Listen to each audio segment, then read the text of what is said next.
सिर्फ जो बेसिक है प्लस जो डीए है प्लस जो आरए यानी कि रिटेनिंग अलाउंस है, यही वेजेस कहलाएंगे।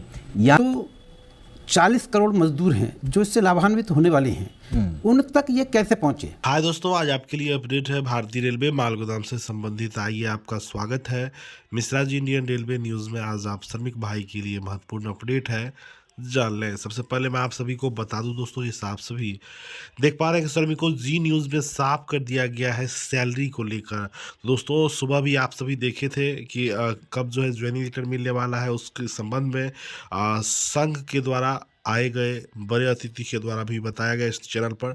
अभी भी आपको एक बड़े अतिथि जी न्यूज़ पर आए हुए हैं और श्रमिक संघ का और सैलरी किस प्रकार देगी सरकार, वो भी चीज़ें क्लियर कर दिया कि किस प्रकार जो है आपको सैलरी जो है बड़ी परेशानी था, सोच रहा था किस प्रकार सैलरी को सेट किया जाएगा। तो बेसिक पे अगर रहेगा तो उसमें डीए इंसेंटिव अलग आएगा या मिला जुला आएगा, तो वो चीज़ें क्लियर कर दिया है कि बेसिक पे अलग रहने वाला है, डीए अलग रहने वाला है और इंसेंटिव ऊपर से, अगर बेसिक पे आपका 21,000 है, डीए ऊपर से बनेगा, इंसेंटिव जो है अलग से बनने वाला है। तो देख लें, इसमें क्लियरिटी से बताया बेसिक पे के साथ शायद डीए अगर करता है तो इंसेंटिव और अदर अलाउंस जो है अलग होने वाला है। तो वीडियो में देखें, कुछ प्रश्न हो तो कमेंट कर सकते हैं। धन्यवाद। आप सब्सक्राइब करें, बेल आइकन दबाएं, जो कि सही टाइम पे आपको सही न्यूज़ जो है मिलता रहेगा।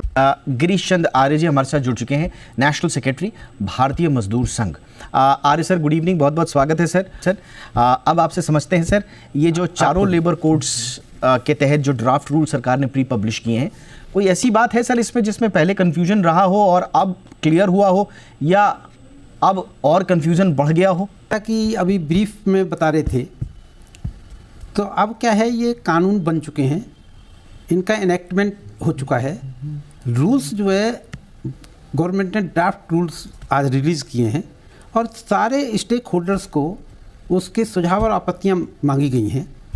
तो अभी हम ये समझते हैं कि जब एक्ट बनी गया है और सारे जो है उसमें जो फैसिलिटीज़ और सुविधाएं हैं जो वर्कर्स को मिलने वाली हैं, आपने खुद ही बता दी, तो मेरे को अब बताने की आवश्यकता नहीं है। मगर हमारी अब प्राथमिकता ये है कि इसको जो है हम किस तरह से, जो 40 करोड़ मजदूर हैं जो इससे लाभान्वित होने वाले हैं, उन तक ये कैसे पहुँचे।